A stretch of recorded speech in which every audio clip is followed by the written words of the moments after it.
Hi guys, Iron Cameraman here. Take a look at this fragment of the episode. The POV's audio system keeps switching off and on, and it's all because of the red glow. But here's what's really interesting. Why did this happen if we're seeing it from the point of view of the speaker man, who's supposed to have immunity to it? Yeah, you could say that it wasn't the speaker man himself who lost sound, but rather the attached camera. I'll partly agree, since the camera itself could have been shut down for that reason, but when it comes to the microphone, it's a bit of a different story. Notice that the camera attached to the character doesn't work like an ordinary camera in our world. This tech is way more advanced. We saw proof of that back in episode 74 when we saw the Astro toilets and helmets even while they were still mid-teleportation, and we also saw the Computer Man. And in episode 78, we followed the events specifically tied to Hugo Boss, told directly from his POV. Considering that he wasn't alone, with the polycephaly TV man and other agents present during the teleport,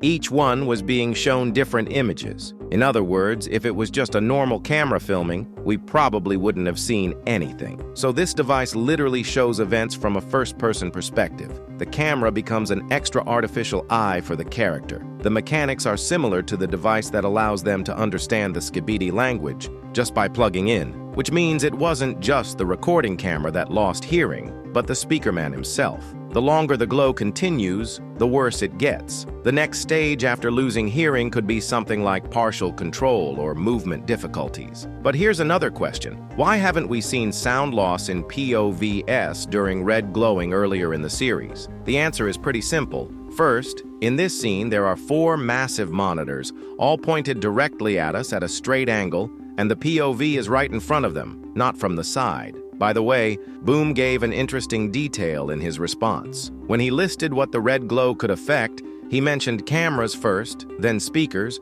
and only then TVs. I don't think that was random. I think it's a hint that TV men have even stronger immunity to the glow than speaker men, which makes sense considering they're the ones who own this tech in the first place. Earlier in the series, it was simple. If you had a lens, you could look safely. If not, you should look away and you'd be fine. And those who didn't have vision at all were completely safe. But now, given what we've seen and Boom's response, the red glow affects all beings. Doesn't matter if the opponent is biological or mechanical, it works on everyone, even those who don't have vision at all. Boom literally said that speaker men and TV men, when exposed to this radiation, also take damage to their state. Sure, it affects them less obviously, but it still works. Today I want to figure out how exactly this works, and whether the other kinds of glowing have the same effect. And we'll also talk about a couple of theories about the detective and his relationship with the secret agent, and how their arc will move forward. And judging by the thumbnail, you already guessed that by the end we'll get to some speculation about what awaits us in part 3 of episode 79, since the first spoiler just came out with the words tracking device. Hopefully you already left a like if you're also waiting for the new episode, and let's go. Throughout the whole series, we've never seen the consequences of red glowing for speaker men and TV men, so it's hard to discuss. But let's try. For that, we need to look more closely at all the moments with red glowing. Up until episode 79, we'd only seen characters killing themselves because of the radiation. Only in episode 70 did we see the words "end yourself" on Plunger Man.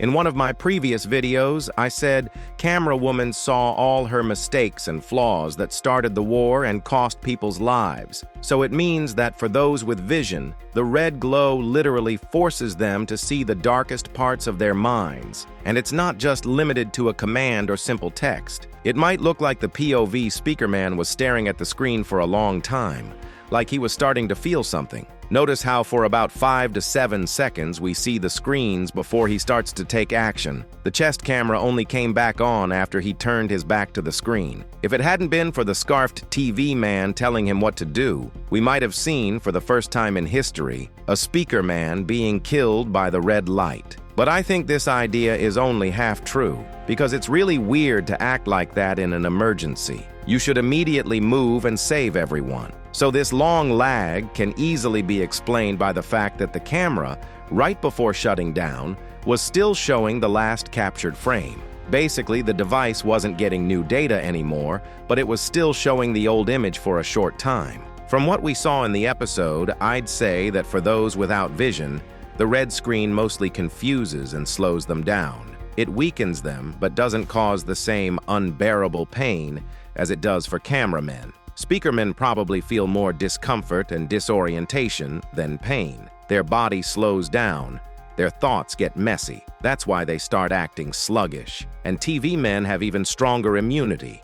And that's clearly shown in this scene when the TV man literally shouts instructions at the speaker man. Another interesting thing, none of the TV men use red glowing, except for the Titan TV man. I think that's because the glow is too powerful and dangerous even for the one who uses it, and the regular TV men just don't have the strength and willpower to handle that kind of energy. I already mentioned in a past video that this ability is similar to Ghost Rider's penance stare from Marvel Comics. Most likely, by projecting this glow into a being's mind and making them suffer, the Titan TV man also sees it all, their fears, pain, and memories. That would make him deeper as a character and add an unexpected twist. Remember when he told the scientist, after everything he's done, in response to the idea of sparing G-Man? That line could carry way more weight if it turns out that with the red glowing, he's able to see the worst side of characters. And remember, in both episodes 47 and 73,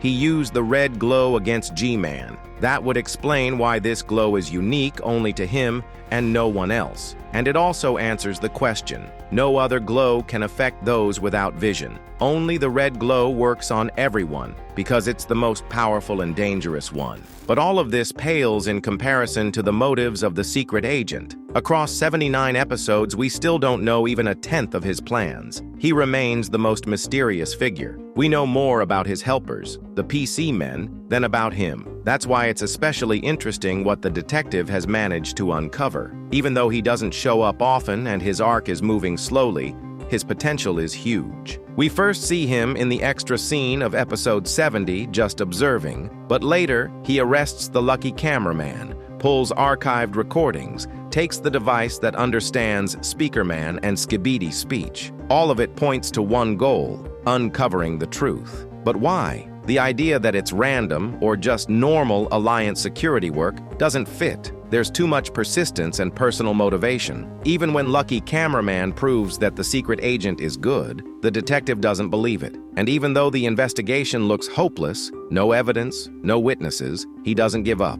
That means he knows more than what we're being shown. In his briefcase from episode 79, he probably keeps the reason why he continues the investigation. I'd go even further. It's clear that his detective skills are very high. That means before the war, he was likely an investigator, solving cases. And one of those cases could have been tied to Alpha Hills and its administrator, the secret agent. It's not a coincidence he became active right after the Alliance broke into that lab. After that, the detective was finally able to continue his case and move it forward. As Camerawoman herself said, she was guilty of something, it was all her fault, which means Alpha Hills was the source of all the planet's and humanity's problems. And it's no accident that the scientist of the skibidi was hiding out there with all their data and power.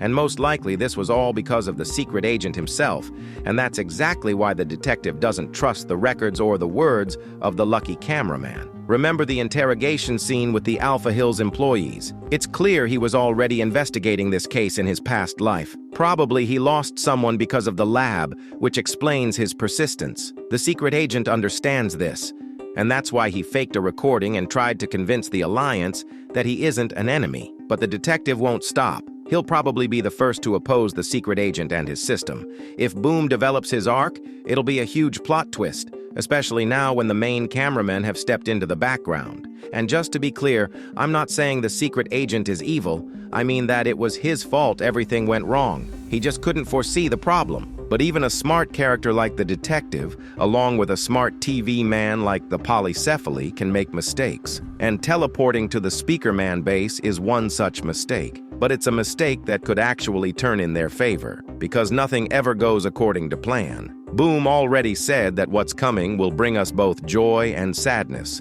So a major mistake with an unexpected ending is exactly what I'm expecting in Part 3.